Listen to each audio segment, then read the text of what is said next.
सामने आने के बावजूद भी वो पब्लिक को मिडिल फिंगर दिखा रही है। तो जहाँ पर ऐसे केसेस है, यहाँ पर जो सबसे बड़ा रोल है वो आता है पेरेंट्स का। सिया के फियोंसे थे, उनको न्याय मिल पाएगा? समाज के लिए, सोसाइटी के लिए, 4 लोगों के लिए अपने बच्चे की बलि मत चढ़ाइए। ये शादी औहदे की थी, ये शादी प्यार की तो थी ही नहीं। सिया कल्प्रिट हो सकती है, वैसे ही उसको कस्टडी में लिया गया। पुलिस इन्वेस्टिगेशन तो चल ही रही है, साथ साथ मीडिया ट्रायल भी चल रहा है। तो जब हम एक रिलेशनशिप में आते हैं तो पुरुष को किन किन चीजों का ध्यान रखना चाहिए? कई बार हमने देखा है कि लड़कियां पैसे की वजह से एसोसिएट होती है। आपको नहीं लगता कि बहुत सारे केसेस शादी के बाद ही होते हैं? अगर आपको कोई लड़का नहीं पसंद है, अगर आपको कोई लड़की नहीं पसंद है, आप उसके साथ शादी नहीं करना चाहता, पैडामेंट हो जाइए, लड़ जाइए, भिड़ जाइए। जो ट्रीटमेंट एक मेल को मिलता है जेल में, सेम ट्रीटमेंट फीमेल को मिलेगा। क्या पुरुषों के लिए भी कोई एक्ट बना हुआ है? हमने कई बार ऐसा देखा है कि पुरुष अपनी आवाज उठाते ही नहीं है। अगर अब से मैं 10-15 साल पहले की बात करूं तो 498 जिन पे लगती थी सब अरेस्ट होते थे। हमारे समाज में एक स्टीरियोटाइप भी बना है पुरुषों के लिए कि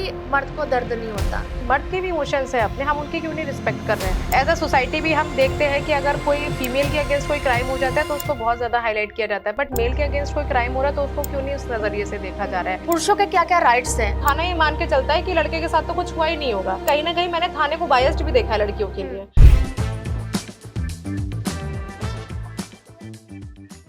नमस्कार दोस्तों, स्वागत है आपका दास रोज टीवी में। मैं आपकी होस्ट अंशु और आज हमारे साथ है हमारी प्यारी गेस्ट श्रद्धा जी। आपने हमारे साथ इनको पहले भी देखा होगा, लेकिन आज हम लोग जो बात करेंगे वो किसी महिलाओं के मुद्दे पे बात नहीं करेंगे। आज हम बात करेंगे पुरुषों के मुद्दे पे कि उनके क्या राइट्स हैं और आजकल जो भी केसेस हो रहे हैं वो उस सब से तो हम सब रूबरू हो ही चुके हैं। तो आज हम उन्हीं मुद्दों पे बात करेंगे और उसमें श्रद्धा जी की क्या राय है वही जानेंगे। तो चलिए बात करते हैं।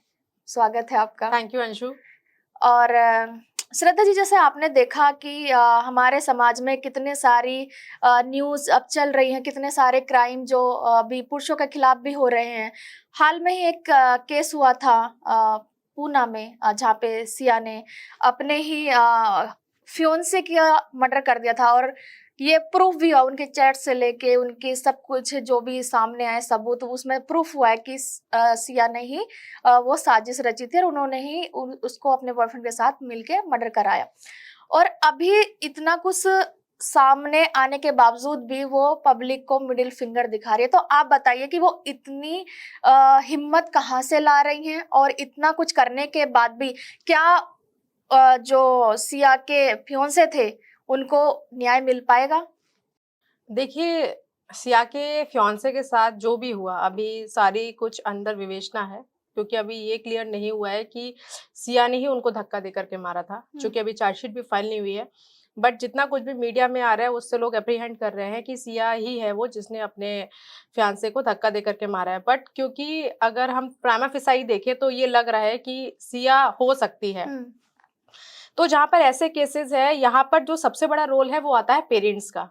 अगर आपका बच्चा किसी और से प्यार करता है तो आप समाज के लिए, सोसाइटी के लिए, 4 लोगों के लिए अपने बच्चे की बलि मत चढ़ाइए।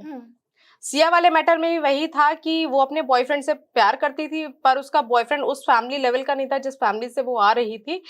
तो अपने फैमिली स्टेटस को बनाने के लिए उसके पेरेंट्स ने क्योंकि जो लड़का था जिसका डेथ हुआ है वो एक अच्छे फैमिली से आ रहा था और लड़की की फैमिली और लड़के की फैमिली दोनों बिल्डर्स फैमिली है, दोनों रियल एस्टेट से है।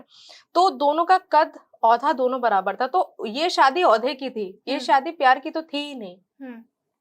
तो यहाँ पर गलती पेरेंट्स की है कि जहां पर अगर आपका बच्चा किसी और से प्यार करता है और आप ये बात जानते हैं, हम इस समय 21वीं सदी में हैं। 21वीं सदी में वो टाइम चला गया जब माँ बाप डांट डपट के या फिर बच्चों को फोर्स करके उनकी शादी कर दिया करते थे। आज का समय वो है कि आप बच्चों के साथ अगर जबरदस्ती करते, तो हमने देखा है ना बच्चे क्या क्या एक्शंस ले रहे हैं। तो बच्चों की बचपन से परवरिश ऐसी होनी चाहिए कि वो आपकी बात माने। और अगर आपको ऐसा लगता है कि आपका बच्चा किसी और से प्यार करता है, किसी और की तरफ इंक्लाइंड है और वो नहीं उससे मूव ऑन करना चाहता है, तो आप अपने बच्चे की शादी वही करें। आते हैं न्याय पे कि जो चला गया सिया के फियांसे, उसे न्याय मिलेगा या नहीं मिलेगा। देखिए, इनिशियल लेवल से जैसे ये फाइंड आउट हुआ कि सिया कल्प्रिट हो सकती है, वैसे ही उसको कस्टडी में लिया गया, साइड सीन भी क्रिएट किया गया जहां से उनको धक्का दिया गया। तो पुलिस अपने लेवल पे सारा काम अच्छे से कर रही है। तो मुझे पूरी उम्मीद है कि इस मैटर में न्याय मिलेगा हम्म, और जो भी दोषी पाया जाएगा उसको सजा मिलेगी। हम्म, अगर वो सिया रहेंगी तो सिया को सजा मिलेगी, या जो जो लोग इसमें इन्वॉल्व होंगे हम्म, उन सबको सजा मिलेगी। हम्म। और जैसे मैंने पहले भी कहा कि मिडल फिंगर दिखाना कहाँ तक सही है? क्या ये हिम्मत को उसकी बढ़ावा मिल रहा है या उसको रिग्रेट है किसी बात का?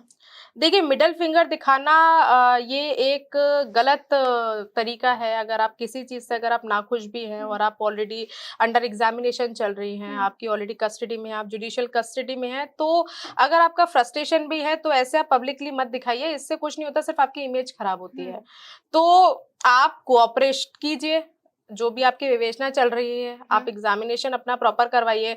और क्योंकि कई बार लोगों को ना मीडिया ट्रायल से दिक्कत होती है, हम्म, और तो और हमने इस केस का भी देखा कि पुलिस इन्वेस्टिगेशन तो चल ही रही है, साथ-साथ मीडिया ट्रायल भी चल रहा है। हम्म, तो कहीं न कहीं ये अक्यूज़्ड को भी समझना पड़ेगा कि मीडिया ट्रायल से जो है केस डिसाइड नहीं होगा। बिल्कुल। केस डिसाइड होगा एविडेंसेस से, हम्म, केस डिसाइड होगा सर्कमस्टेंशियल एविडेंसेस से, केस डिसाइड होगा विवेचना से। हम्म, इससे कोई फ़र्क नहीं पड़ता कि मीडिया क्या बोल रही है। हम्म, तो हमें अपना बर्ताव मीडिया के सामने, क्योंकि आप जब जुडिशियल कस्टडी से आएँगे और आप जब कोर्ट में जाएँगे तो बट ऑब्वियस सी बात है कि आपको आम जनता को भी फेस करना पड़ेगा, हम्म, और कहीं न कहीं लोगों में आक्रोश भी है इस बात का। हम्म, तो मुझे ये लगता है कि ये बिहेवियर नहीं होना चाहिए। हमें एक सभ्य समाज की तरह, एक सभ्य इंसान की तरह बिहेव करना चाहिए, हम्म, ताकि हम आगे कोई गलत मैसेज ना दें। बिल्कुल।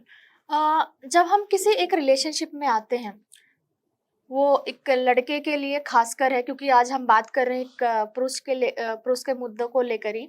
तो जब हम एक रिलेशनशिप में आते हैं, तो पुरुष को किन-किन चीज़ों का ध्यान रखना चाहिए ताकि वो जो गलत पार्टनर है उनके या आगे चल के किसी पुरुष के साथ अनहोनी ना हो, तो वो उस ट्रैप से कैसे बचे? देखिए, फर्स्ट गो में तो आपको ये देखना पड़ेगा कि आप ही उससे प्यार करते हैं या वो भी आपसे प्यार करती है। हुँ, अगर कोई लड़की से आप प्यार करते हो और वो अगर आपसे प्यार नहीं करती है, आप प्रयास कीजिए। मान जाती है तो अच्छा है, बट फोर्स मत कीजिए। हुँ, अगर आप किसी पे अपना प्यार थोपेंगे, तो कहीं ना वो रिपरकशन लेकर के हुँ, आएगा।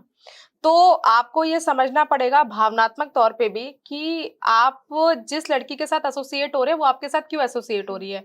कई बार हमने देखा है कि लड़कियां पैसे की वजह से एसोसिएट होती है। हुँ, लड़के के साथ प्यार मोहब्बत से बात करेंगी, घूमेंगी, हुँ, इवन घूमने भी चली जाएँगी। मैंने ऐसे भी मैटर्स देखे हैं जहाँ पर लड़की शादी नहीं करती है लड़के से, बट शादी का झांसा दे करके मनाली जा रही है और भी कई सारे हिल स्टेशन जा रही है घूमने के लिए, पैसे माँग रही है। There hmm, is a matter जहाँ पर लड़की ने झूठ बोल के 50 लाख रुपए लड़के से ठगे हैं। हुँ, कि मेरी जॉब जाने वाली है, लड़की इंश्योरेंस कंपनी में जॉब करती थी, मेरी जॉब जाने वाली है, अगर मैं सुसाइड करने का सोच रही हूँ, लड़के को इतना मजबूर कर दिया कि लड़के को डेली फ़ोन करके ब्लैकमेल कर रही है कि, और वो ब्लैकमेल डायरेक्ट नहीं इनडायरेक्ट है कि हुँ, मैं बहुत ज़्यादा परेशान हो चुकी है, मेरे पे डिपार्टमेंटल इंक्वायरी होने वाली है, जो मेरे से पैसे की हेरा-फेरी हो चुकी है, हुँ, मेरे पास तो कुछ और सॉल्यूशन बचा ही नहीं है, एक ही है कि मैं सुसाइड कर लूँ। अब उस लड़के को इतना ज़्यादा इस तरीके से ब्लैकमेल किया कि उस लड़के ने मतलब यही सोचा कि ये कहीं कुछ कर ना ले, इसको मैं 50 लाख रुपए दे देता हूँ। हुँ, तो वहाँ पर जहाँ पर इस तरीके के फाइनेंशियल ट्रांज़ैक्शन है, वहाँ लड़के को उस समय कॉल लेना पड़ेगा कि ये जो है ये एक्सटॉर्शन है, ये हुँ, आपसे कोई प्यार नहीं करती है, ये सिर्फ़ आपका पैसा ऐंठ रही है।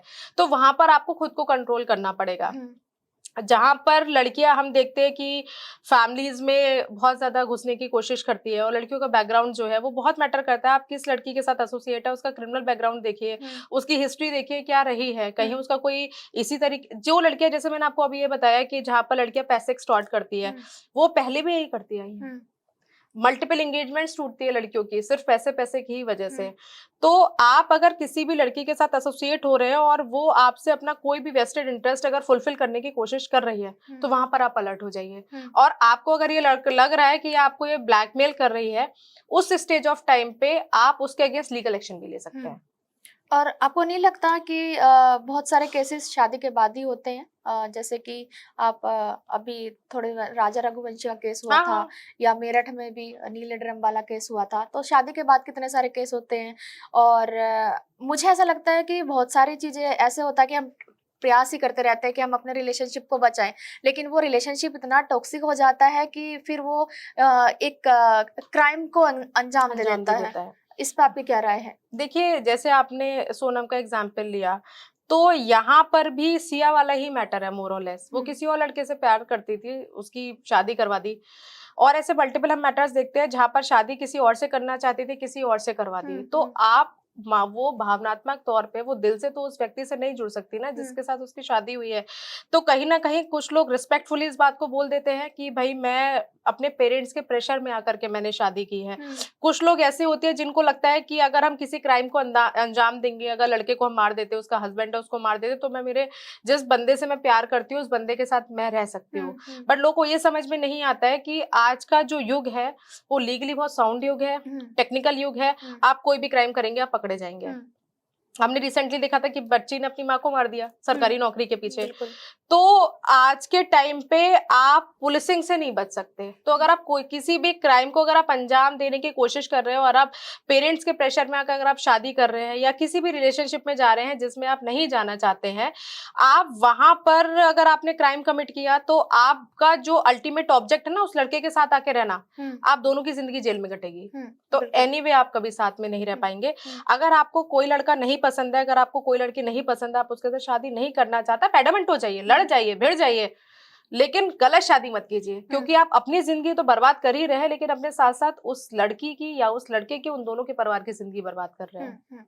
जैसे कि आपने अभी जिक्र किया था कि पुलिस से कोई नहीं बच सकता, तो आपको क्या लगता है कि जब एक पुरुष क्राइम करता है तो उसके साथ जो पुलिस व्यवहार करती है वो अलग तरीके से करती है, और जब एक महिला क्राइम करती है या मतलब कोई अपराध करती है तो उससे अलग तरीका का व्यवहार किया जाता है। तो आपको क्या लगता है कि जिस तरीके से पुरुष के साथ व्यवहार होता है या स्त्री के साथ व्यवहार होता है, तो इनमें क्या डिफरेंस है या एक साथ ही मतलब ऐसा जेंडर न्यूट्रल होना चाहिए कि आप सम्मान अगर स्त्री को दे रहे हो तो पुरुष को भी उतना ही मिलना चाहिए, और अगर आप पुरुष को इस तरीके से बर्ताव कर रहे हो तो स्त्री को भी इस तरीके से ही बर्ताव करो? तो आपको क्या लगता है वो सम्मान इक्वली है या डिफरेंसेस हैं? अभी देखिए जेंडर न्यूट्रल है, जो भी जेंडर क्राइम कमिट कर रहा है पुलिस जेंडर न्यूट्रल है और जेंडर न्यूट्रल तरीके से ही विवेचना करती है। तो अगर मान लीजिए किसी महिला ने क्राइम कमिट किया है तो वहां पर लेडी इन्वेस्टिगेटिंग ऑफिसर होगी ही होगी, क्योंकि महिला से विवेचना करनी है, महिला से पूछताछ करनी है। जैसे कि अगर हम गिरेवाला वाला केस भी अगर देखें तो उसमें भी सीबीआई की जो ऑफिसर है वो लेडी ऑफिसर है। तो जहां पर ऐसा लगता है कि जहां पर फीमेल का इन्वॉल्वमेंट है तो वहां पर investigating officer most of the cases में फीमेल होती है, ऐसा मैंडेटरी नहीं है, बट हाँ female most of the time रहती है। पुलिस का काम है सच तक आना, सच पता करना कि जो क्राइम कमिट हुआ है, अगर फीमेल ने क्राइम कमिट किया है उसको भी उसके कॉन्सिक्वेंसेस बियर करने पड़ेंगे, अगर मेल ने क्राइम कमिट किया है तो मेल को भी कॉन्सिक्वेंसेस बियर करने पड़ेंगे। हम मान के चलते हैं कि मान लीजिए किसी फीमेल ने कहीं कोई घोटाला कर दिया तो उसके अगेंस्ट एफआईआर होगी, उसको जेल जाना पड़ेगा। जो ट्रीटमेंट एक मेल को मिलता है जेल में सेम ट्रीटमेंट फीमेल को मिलेगा। कोई भी वहां पर ये बायसनेस या ये कोताही नहीं बरती जाएगी क्योंकि ये फीमेल है तो उसके साथ हमें थोड़ा लिबरल रहना है, क्योंकि ये मेल है तो उसके साथ हमें थोड़ा स्ट्रिक्ट रहना है। जिसने जो क्राइम कमिट किया है उसके साथ उसी ही तरीके की इन्वेस्टिगेशन होगी और उसी तरीके का उसको ट्रीटमेंट मिलेगा। श्रद्धा जी, आप मुझे ये बताइए कि जैसे कि पोस्ट कमेटी बनी हुई है हर एक ऑफिस में और हर एक जगह पे कि महिलाओं के साथ कुछ पुरुष गलत करता है तो वो उसमें जाके अपनी शिकायत दर्ज करा सकता है। तो क्या अगर किसी मेल के साथ कोई छेड़खानी या कुछ ऐसा दुर्व्यवहार हो रहा है जो उसके चरित्र पे जा रहा है, तो क्या पुरुषों के लिए भी कोई एक्ट बना हुआ है? देखिए पुरुषों के लिए ऐसा कोई एक्ट नहीं बना हुआ है जैसे पॉश फीमेल्स के लिए है, लेकिन पुरुषों के अगेंस्ट अगर कोई महिला पुरुष को ब्लैकमेल कर रही है, परेशान कर रही है, अननेसेसरी टॉर्चर कर रही है या फिर उनको ऑर्गेनाइजेशन में जहां वो काम कर रहे हैं वहां उनको परेशान कर रही है, काम नहीं करने दे रही है, धमका रही है, तो पुरुष डिपार्टमेंटल इंक्वायरी करवा सकता है। तो हम ऐसे हमने कई बार देखा है कि पुरुष ही बोलते हैं कि हमारे लिए पॉश एक्ट नहीं है, तो पुरुषों के लिए पॉश एक्ट तो नहीं है लेकिन पुरुषों के लिए डिपार्टमेंटल इंक्वायरी है। अगर किसी भी पुरुष को किसी भी तरीके से अगर ब्लैकमेल किया जाता है तो अपने वो किसी भी सीनियर ऑफिसर के लिए किसी भी अधिकारी के लिए वो कंप्लेंट लिख सकता है उस महिला के अगेंस्ट। उस महिला के अगेंस्ट भी जांच बैठेगी और महिला अगर दोषी पाई जाती है तो उसके अगेंस्ट एक्शन होगा जो कि टर्मिनेशन फ्रॉम सर्विस तक जाता है। तो लेकिन इसमें पुरुष के लिए अपनी आवाज उठानी पड़ेगी। हमने कई बार ऐसा देखा है कि पुरुष अपनी आवाज उठाते ही नहीं है। जैसे बहुत सारे केसेस में ऐसा भी होता है कि शादी के बाद एक महिला जो उनका हस्बैंड होता है उन पर झूठे आरोप लगा देते हैं जिसमें वो जेल भी जाते हैं और उसके बाद उनको बेल भी मिल जाती है और वो जमानत फ्री भी हो जाते हैं। उसके बाद उनके परिवार वालों पे क्या असर पड़ता है?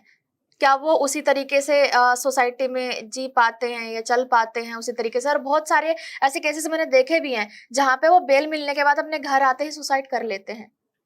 देखिए, एक टाइम था कि जब जेल जा रहे थे, एक टाइम ऐसा था कि 498 बहुत सेंसिटिव थी। बट आज का अगर मैं समय की बात करूँ तो 498 उतनी सेंसिटिव अब नहीं बची है। 498 ये लगती है, एफआईआर होती है, और एफआईआर के बाद में अगर पुलिस को ऐसा लगता है कि जितने भी फैमिली मेंबर्स के नाम एड ऑन किए गए हैं, ये जबरदस्ती के नाम लिखवाए गए हैं, इनका कोई लेना देना नहीं है क्रुअल्टी से, तो at the stage of investigation ही वो उन सबके नाम निकाल देती है। अभी भी थोड़ा ऐसा मैंने देखा है कि कभी भी हस्बैंड का नाम निकाला नहीं गया, चाहे हस्बैंड ने क्रुअल्टी नहीं की गई हो, बट वो इन्वेस्टिगेशन के बाद जब ये चार्जशीट फाइल करते हैं तो हस्बैंड का एक्विटल हो जाता है। तो अब सोसाइटी में 498 का इतना टैबू नहीं रहा है। अगर अब से मैं 10-15 साल पहले की बात करूं तो 498 जिन जिन पे लगती थी सब अरेस्ट होते थे। आज का समय ऐसा हो चुका है कि एफआईआर होती है और एफआईआर के बाद सीधे चार्जशीट फाइल हो रही है, कोई एंटीसिपेटरी बेल लेता भी नहीं है। चार्जशीट फाइल हो रही है और चार्जशीट फाइल होकर सबको बेल मिल रही है। हस्बैंड का थोड़ा सा प्रोसेस लंबा रहता है क्योंकि कोर्ट का ये प्रयास रहता है इनका घर बस जाए तो बेटर है, तो वहां पर इनका मीडिएशन होता है। अगर मीडिएशन फेल हो जाता है तो भी हस्बैंड को बेल मिलती है, मीडिएशन अलाउ हो जाता है तो भी हस्बैंड को बेल मिलती है। तो 15 साल पहले की मैं बात करूं तो हाँ, कहीं ना कहीं 498 का टैबू था, पर वर्तमान में 498 का एफआईआर का कोई टैबू नहीं है। लोगों को पता है कि ये तो होनी ही होनी है। सबको एक रूटीन प्रैक्टिस पता हो चुकी है कि अगर कोई मैट्रिमोनियल डिस्प्यूट डालेगा, सारे लोग ऐसा नहीं करते, सारी फीमेल्स ऐसा नहीं करती, बट लमसम ऐसा होता है कि जहां पर महिला के 4 मुकदमे जाते ही जाते हैं। मेंटेनेंस का होता है, डोमेस्टिक वायलेंस का होता है, एफआईआर होती ही होती है। तो ये अब कॉमन प्रोसेस हो चुका है जिसको अब टैबू की तरह नहीं लिया जाता। जिसकी बेल हो जाती है, आई थिंक कोई लुक आफ्टर भी नहीं करता कि इनकी बेल हुई है। अब ये इतना बड़ा टैबू नहीं बचा है। और परिवार पे क्या असर पड़ता है? परिवार पे देखिए थोड़ा बहुत मानसिक तनाव तो रहता है, क्योंकि जिन लोगों ने कभी कोर्ट कचहरी नहीं देखी होती है उन पे ज्यादा पड़ता है। जो लोग बहुत ही ज्यादा मतलब बोलते नहीं कि जो लोग एप्लीकेशन से भी डरते होते हैं और उन लोग पे जब एफआईआर हो जाती है तो थोड़ा टाइम उनको लगता है स्टेबलाइज होने में। और थोड़े टाइम की बात करूं तो 2 महीने 3 महीने लगते हैं, उसके बाद उनके लिए वो चीज नॉर्मलाइज हो जाती है कि होना ही है। और इसमें आपका एडवोकेट बहुत बड़ा रोल प्ले करता है कि एडवोकेट आपको कैसे कंसोल कर रहा है। जैसे कि मैंने ऐसे मैटर्स किए जहां पर आप समझ लीजिए कि लड़की के ससुराल वालों ने, मतलब उसके माता पिता ने, उसके मौसी मौसा सबने लड़के के घर में घुस के लड़के को डंडे से मारा था। और लड़का जब अपना मेडिकल एग्जामिनेशन कराने के लिए थाने जाता है तो थाने वाले उसको भी डांटते फटकारते फिर मारते भी है। एसएचओ ने भी उसकी पिटाई की होती है। तो जब वो एसएसपी के सामने अपीयर होता है तो उसका मेडिकल एग्जामिनेशन होता है तो उसकी एफआईआर रजिस्टर होती है। तो ये बात बहुत मतलब ये रियलिटी है, क्योंकि अगर मैं जिस लड़के की मैं बात कर रही हूँ, इसकी माँ ने कभी चौकी थाने देखा ही नहीं था। इसकी माँ के लिए चौकी थाना एग्जिस्टिंग ही नहीं था। तो जब वो इनिशियली मेरे पास में आई थी तो बहुत डरी हुई थी कि क्या होगा, कैसे करेंगे। आप सोचिए उन्होंने 3 महीने के लिए ऑलमोस्ट अपना घर छोड़ दिया था। तो मैंने उनको समझाया कि आप अपने घर में रहिए, कोई आपको अरेस्ट करने नहीं आएगा। उन्होंने मेरी बात मानी, बट टाइम लगा। मैं बोलूं कि एक दिन में आप कितना भी समझा दिया किसी के लिए, बट लोगों को समझने में टाइम लगता है। बट आज का समय ये है कि she is very bold now. अब वो अपने घर में ही रहती है और वो क्योंकि सम्मन वगैरह जाते तो वो किसी चीज से नहीं डरती। लेकिन जिसने कभी नहीं देखा उसके लिए टाइम लगता है, महीना 2 महीने लगता है उस चीज को ग्रैप्स करने में। बिल्कुल बिल्कुल। और हमारे समाज में एक स्टीरियोटाइप भी बना है पुरुषों के लिए कि मर्द को दर्द नहीं होता। तो ये जो टैग है ये पुरुषों को किस तरीके से प्रभावित करता है? क्योंकि उनके अंदर बहुत सारे इमोशंस होते हैं, अगर उनको रोना भी आएगा तो वो दिखाएंगे नहीं, क्योंकि उनको लगेगा कि अगर हम रोएंगे या हम अपना फील या वो जो भी सह रहे हैं अगर वो बताएंगे तो कहीं ना कहीं समाज उस तरीके से उनको बोलेगा कि तुम कैसे मर्द हो। तो ये जो स्टीरियोटाइप है ये किस तरीके से प्रभावित कर रहा है? देखिए, मर्द को दर्द होता है, मर्द रोता है, मर्द की भी फीलिंग्स होती है, मर्द भी हर्ट होता है। हमको ये समझना पड़ेगा कि मर्द को हम एक चट्टान की तरह नहीं ले। मर्द के भी इमोशंस है अपने, हम उनकी क्यों नहीं रिस्पेक्ट कर रहे हैं? एज अ सोसाइटी भी हम देखते हैं कि अगर कोई फीमेल के अगेंस्ट कोई क्राइम हो जाता है तो उसको बहुत ज्यादा हाईलाइट किया जाता है, बट मेल के अगेंस्ट कोई क्राइम हो रहा है तो उसको क्यों नहीं उस नजरिए से देखा जा रहा है? जिस तरीके से आप मेल को क्रिटिसाइज कर रहे हैं उसी तरीके से आप फीमेल को भी क्रिटिसाइज कीजिए। तो मेल्स को ये करना चाहिए कि अगर उनके अपने इमोशंस है तो वो अपने इमोशंस को दिखाएं, ना कि छुपाएं। और मेल्स को अगर ये लग रहा है कि मेरे साथ गलत हो रहा है तो मेल्स को एक्शन भी लेना चाहिए। अगर लड़की एफआईआर करा सकती है तो लड़का एफआईआर क्यों नहीं करा सकता? अगर लड़की मेंटेनेंस ले सकती है तो लड़का मेंटेनेंस क्यों नहीं ले सकता? अगर लड़की अच्छा कमा रही है और लड़का नहीं अच्छा कमा रहा है तो ये लड़की की जो उसकी वाइफ है उसकी रिस्पॉन्सिबिलिटी कि वो अपने स्पाउस को मेंटेन करेगी। देयर आर सेक्शंस, आप सेक्शन 24, अगर हम सेक्शन 25 की अगर बात करें हिंदू मैरिज एक्ट की, तो इसमें प्रोविजन है कि ये मेंटेनेंस क्लेम कर सकते हैं अपनी वाइफ से। तो ये हस्बैंड को ये छोड़ना पड़ेगा कि मैं मर्द हूँ। मैंने देखा है कि जहां पर अगर वाइफ आपको मार रही है और आपकी इंजरीज है, आप अपना मेडिकल एग्जामिनेशन कराइए, अपनी वाइफ के अगेंस्ट एफआईआर रजिस्टर करवाइए। जैसे वाइफ अपना मेडिकल एग्जामिनेशन करवा के अगर एफआईआर रजिस्टर करा रही है, तो आप क्यों नहीं करा रहे हैं? This is the high time जहां पर मर्द अपने लिए आवाज उठाएं, अपनी खुद की आवाज बने, और किसी भी तरीके का अगर आपके साथ गलत हो रहा है तो उसके लिए आप आवाज उठाइए। तो श्रद्धा, आप हमें ये बताइए, जैसे सिया के साथ ये केस हुआ था, कि आगे किसी के साथ ये केस ना हो, और अगर हो जाता है इन केस, वैसे तो हम चाहेंगे नहीं, और हम ना चाहने वाले कौन होते हैं ये भी हम डिसाइड नहीं कर सकते। अगर हो जाता है तो उनकी फैमिली क्या कर सकती है उसमें, और उनको अपने राइट्स कैसे पता हो? देखिए, सबसे पहले तो अगर किसी की अगर फैमिली में अनहोनी हो जाती है, तो सबसे पहले वो एफआईआर रजिस्टर कराएं। जिन जिन लोगों पे शक है उनके नाम भी लिखवाएं। कई बार लोग क्या करते हैं कि अगर किसी पे शक नहीं होता तो उसका नाम नहीं डालते हैं, बट अगर आपको जिन जिन लोगों पे शक है, आप उन उन लोगों का भी नाम दीजिए। आप जिस फैमिली ने आपसे सब कुछ छीन लिया, आप उनसे कंपनसेशन भी क्लेम कर सकते हैं।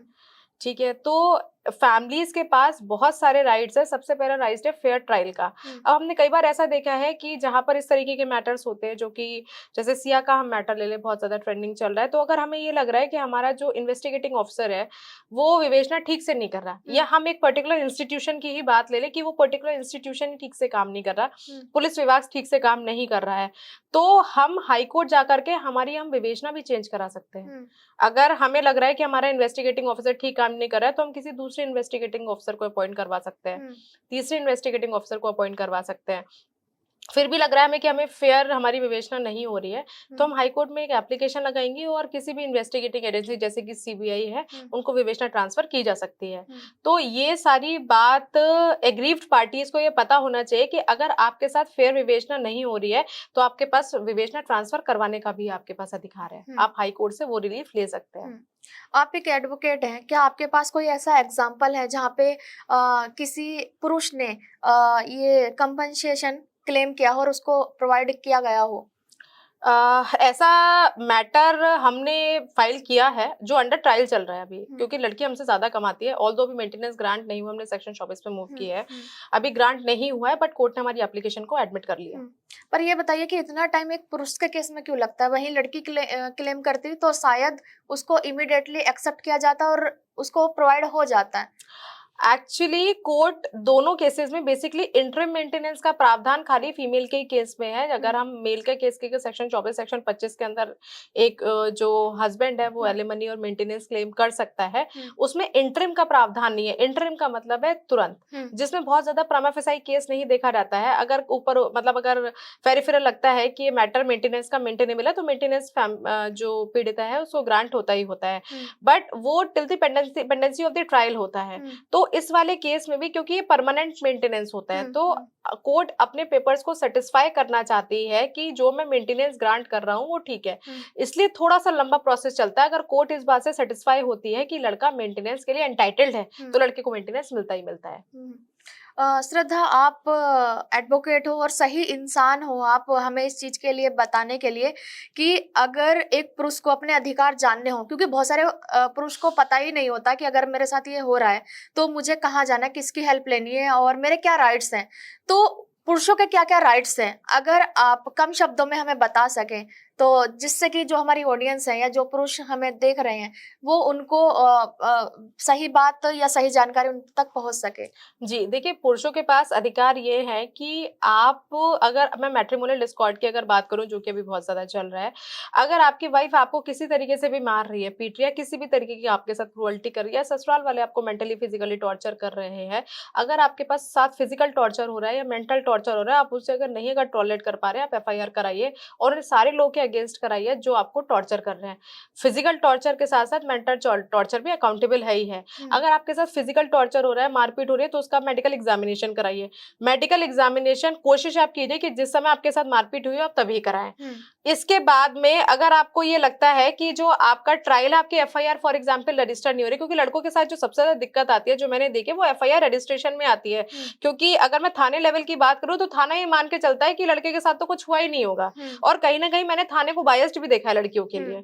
तो अगर आपको ऐसा लग रहा है कि आपको थाना आपकी नहीं सुन रहा है, तो फिर आप उससे जो बड़ा अधिकारी है आप उसके पास में जाइए। जैसे मान लीजिए एसएचओ है, एसएचओ नहीं सुन रहा अगर आपकी, तो आप एसपी के पास जाइए, एसपी नहीं सुन रहा तो एसएसपी के पास में जाइए। जो आपकी जो इनके जो सीनियर ऑफिसर्स होते हैं वो कहीं ना कहीं बात को आपको सुनते हैं, और अगर वो मेरिट पाते हैं तो एफआईआर के डायरेक्शन भी देते हैं। मैंने ऐसे कई सारी फीमेल्स के अगेंस्ट एफआईआर कराई हुई है जो कि मैरिटल डिस्कॉर्ड से निकली हुई थी, जिन्होंने अपने हस्बैंड को बहुत ज्यादा मारा, गला दबा के मारा। अच्छा। एक हस्बैंड का तो आप ये समझ लीजिए कि चाकू से उसने अपने हस्बैंड पे वार किया था, जिसकी सीसीटीवी फुटेज भी अवेलेबल थी। तो एसएसपी ने तुरंत डायरेक्शन दिए एफआईआर के, बशर्ते आपको अपने लिए लड़ना पड़ेगा। बिल्कुल। अगर थाना आपकी नहीं सुन रहा तो आपको थाने से ऊपर जाना पड़ेगा, और अगर आप ऊपर जाएंगे तो डेफिनेटली आपको रिलीफ मिलेगा ही मिलेगा। थैंक यू श्रद्धा जी कि आपने बहुत अच्छी जानकारी दी, और आई होप बहुत सारे पुरुषों को हमारी बातचीत से उनके जो राइट्स हैं वो समझ आएंगे। तो थैंक यू सो मच अपना टाइम हमें देने के लिए। Thank you so much Anshu.